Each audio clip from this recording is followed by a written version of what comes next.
السلام علیکم گائز، کیسے ہیں آپ سب؟ امید کرتی ہوں کہ آپ سب ٹھیک ہوں گے۔ اللہ کے کرم سے میں بھی ٹھیک ہوں۔ میرا آج کا ٹاپک ہے دعوت دین، مطلب دایانہ کردار کے ادا۔ اپنے منصب کا حقیقی شعور پیدا کیجیے۔ اپنے نبی کے جانشین ہیں اور دعوت دین، شہادت حق اور تبلیغ کا وہی فریضہ آپ کو انجام دینا ہے جو خدا کے نبی انجام دیتے رہے۔ لہٰذا وہی دایانہ تڑپ پیدا کرنے کی کوشش کیجیے جو نبی کا خصوصی اور امتیازی وصف ہے۔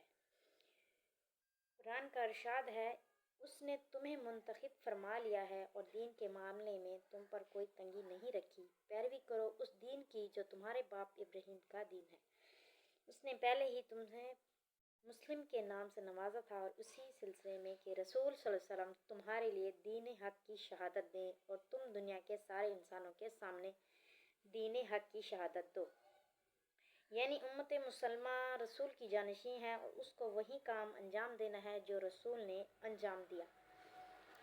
جس طرح آخری رسول صلی اللہ علیہ وسلم نے اپنے قول و عمل اور شب و روز کی تگ دو سے خدا کے دین کو واضح کرنے کا حق ادا کر دیا، ٹھیک اسی طرح امت کو بھی دنیا کے سارے ہی انسانوں کے سامنے خدا کے دین کو واضح کرنا ہے اور اسی احساس فرض اور دایانہ تڑپ کے ساتھ دین حق کی زندہ شہادت بن کر زندہ رہنا ہے۔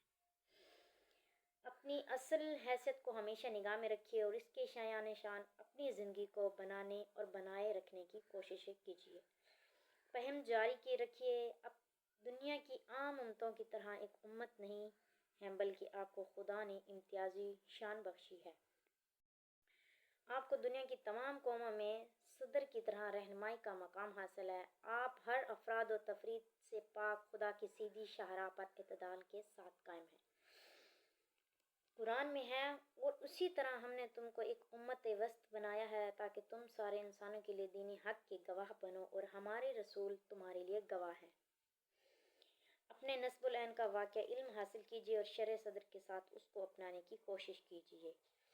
خدا کی نظر میں امت مسلمہ کا نصب العین قطعی طور پر یہ ہے کہ وہ کامل یکسوئی اور اخلاص کے ساتھ اس پورے دین کو قائم اور نافذ کرے جو حضرت محمد صلی اللہ علیہ وسلم لے کر آئے اور جو عقائد و عبادت، اخلاق و معاشرت اور معیشت، سیاست، غرض انسانی زندگی سے متعلق تمام ہی آسمانی ہدایت پر مشتمل ہے۔ نبی صلی اللہ علیہ وسلم نے اپنے مبارک دور میں اس دین کو اپنی تمام تفصیلات کے ساتھ قائم فرمایا۔ آپ نے عقائد و اخلاق کی تعلیم بھی دی، عبادت کے طریقے بھی سکھائے، دین کی بنیادوں پر سماج کی تعمیر بھی فرمائی اور انسانی زندگی کو منظم کرنے اور خیر و برکت سے مالا مال کرنے والی ایک بابرکت اسٹیٹ بھی قائم کی۔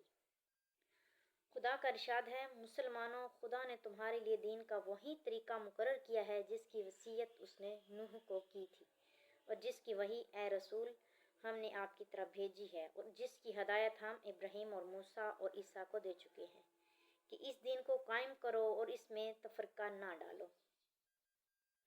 برائیوں کو مٹانے اور بھلائیوں کو قائم کرنے کے لیے ہم وقت کمر بستہ رہیے، یہی آپ کے ایمان کا تقاضا ہے اور یہی آپ کے ملی وجود کا مقصد ہے۔ اس مقصد کے لیے زندہ رہیے اور اس کے لیے جان دیجیے۔ اس کام کو انجام دینے کے لیے خدا نے آپ کو خیر امت کے عظیم لقب سے سرفراز فرمایا ہے۔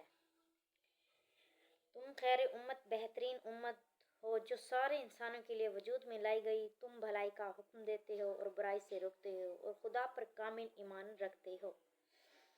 نبی صلی اللہ علیہ وسلم کا ارشاد ہے، اس ذات کی قسم جس کے قبضے میں میری جان ہے، تم لوگ لازماً نیکی کا حکم دیتے رہو اور برائی سے روکتے رہو، ورنہ ان قریب خدا تم پر ایسا عذاب بھیج دے گا کہ پھر تم پکارتے رہو گے اور کوئی سنوائی نہ ہوگی۔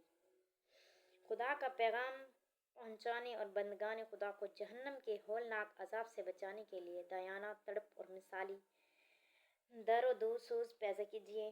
نبی کی بے مثال تڑپ اور بے پایہ درد کا اعتراف قرآن نے ان الفاظ میں فرمایا ہے، شاید آپ ان لوگوں کے پیچھے اپنی جان ہلاک ہی کر ڈالیں گے اگر یہ اس کلام ہدایت پر نہ لائیں۔ اور نبی صلی اللہ علیہ وسلم نے اپنی اس کیفیت کو ان الفاظ میں بیان فرمایا، میری مثال اس شخص کی سی ہے جس نے آگ جلائی اور جب اس پاس کا ماحول آگ کی